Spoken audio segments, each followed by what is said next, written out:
আমার যেভাবে আপব্রিঙ্গিং হয়েছে তাতে আমার মা একজন স্কুল টিচার, আমার বাবা হচ্ছে একজন সরকারি কর্মরত একজন মানুষ। Okay. সুন্দর স্ট্রিক্ট এবং খুব পড়াশোনার একটা এনভায়রনমেন্ট ছিল Okay. এবং একাডেমিক জার্নিতে আমার মায়ের ভূমিকা প্রচন্ড বেশি।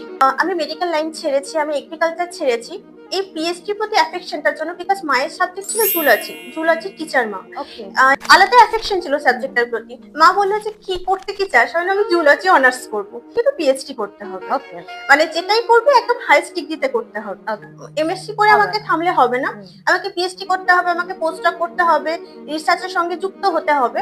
এটা মানে ইমপ্ল্যান্টেড পড়াশোনা, মানে এক্সামের আগে হ্যাঁ। যে পড়তেই হবে পড়তেই হবে। হ্যাঁ। আমার মা বাবা উল্টো ছিল, আমার মা বাবা হচ্ছে পড়তে হবে না, একটু যা খেলে আয়, একটু ঘুরে আয়। Okay, প্রেশারটা হ্যাঁ, দেয়নি।